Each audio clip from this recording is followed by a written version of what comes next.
মায়াপুরে ঘুরতে এসে এমন একটা জায়গায় থাকতে চান যেখান থেকে বেরুলেই সামনে দেখতে পাবেন ইস্কনের মেন মন্দির, তাহলে আজকের ভিডিওটা আপনাদেরই জন্য।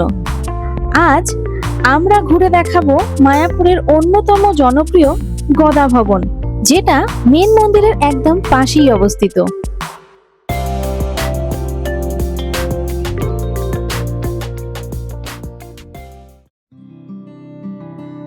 এটাই হলো গদা ভবনের বাইরের দৃশ্য, যেটা চন্দ্রোদয় মন্দিরের একদম পিছনেই অবস্থিত। বাইরে থেকে দেখতে যেমন সুন্দর, তেমনি সামনে রয়েছে একটি বড় ও সুন্দর বাগান, যা পুরো পরিবেশটাকে আরো মনোরম করে তুলছে। আসুন তাহলে এবার ভিতরে যাওয়া যাক। ভিতরে ঢুকতেই সবার প্রথমে আপনাদের চোখে পড়বে গদা ভবনের কুপন কাউন্টার। এখান থেকে আপনারা ভোগ প্রসাদের জন্য কুপন সংগ্রহ করে নিতে পারবেন। তার পাশে সিঁড়ি দিয়ে উপরে উঠেই আপনারা পেয়ে যাবেন এখানকার reception area. Check in process complete করেই আমরা প্রথমে চলে যাব আমাদের রুমে। আর সিঁড়ি দিয়ে উপরে উঠতেই দেখুন আমরা কি দেখতে পেলাম। এ যেন এক অসাধারণ সৌন্দর্য। আসুন এবার আমি সবার প্রথমে আমাদের রুমটা আপনাদেরকে দেখাচ্ছি। বাইরে একটা নেটের দরজা আছে, যাতে মশা মাছি ভিতরে ঢুকতে না পারে। তারপরেই দেখুন এই রুমটি, দুপাশে দুটো বেড, যেগুলো ডাবল করে টোটাল 4 জন থাকতে পারবে। রুমটা 4 জনের জন্য যথেষ্ট বড় আর খোলামেলা। তার পাশে দেখুন এইরকম রুমের ভেতর অনেক কটি পেন্টিং আছে। এখানে পানীয় জলের ব্যবস্থাও রয়েছে, সাথে রয়েছে একটি গীতা আর টাওয়েল।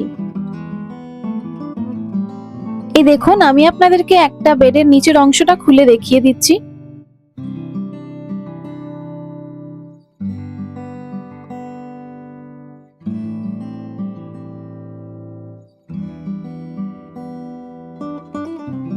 আসুন এবার দেখাই ওয়াশরুমের ভেতরটা। এই দেখুন এখানে গিজার, শাওয়ার সমস্তটাই রয়েছে, সাথে একটা বেসিনও দিয়েছে, আর যথেষ্ট পরিষ্কার পরিচ্ছন্ন। আমাদের এই রুমটির ভাড়া পড়েছিল জিএসটি সহ 1344 টাকা। এই ভবনে সর্বনিম্ন ভাড়া হচ্ছে 600 টাকা আর সর্বোচ্চ ভাড়া হচ্ছে 5700 টাকা। এখানকার চেক ইন টাইম হচ্ছে সকাল 10:30 আর চেক আউট টাইম সকাল 9টা। আপনারা যদি চান এখানে ফোন করে বা অনলাইনের মাধ্যমে বুকিং করতে পারেন। এছাড়াও যদি মনে হয় স্পট বুকিং করবেন, তাহলেও সেটা আপনারা এখানে এসে ডাইরেক্ট স্পট বুকিং করতে পারেন। আসুন তাহলে এবার আমরা চলে যাই ভোগ প্রসাদ গ্রহণের দিকে। এইখানে আপনারা বিনামূল্যে জুতো রেখে দিতে পারবেন। জুতো রাখার পর আপনাদেরকে এই লাইন ধরেই এগিয়ে যেতে হবে।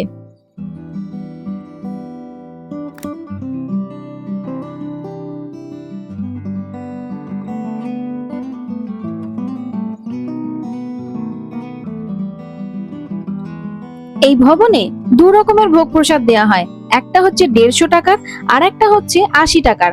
আর আমরা 80 টাকার ভোগ প্রসাদটাই নিয়েছিলাম। আর আপনারা যদি এই ভোগ প্রসাদটাই রাতের বেলা গ্রহণ করতে চান, তাহলে তখন সেটার চার্জেস পড়বে মাত্র 50 টাকা। বয়স্কদের জন্য এখানে চেয়ার টেবিলের ব্যবস্থাও রয়েছে। এছাড়াও আপনারা নিচে বসেও খেতে পারেন।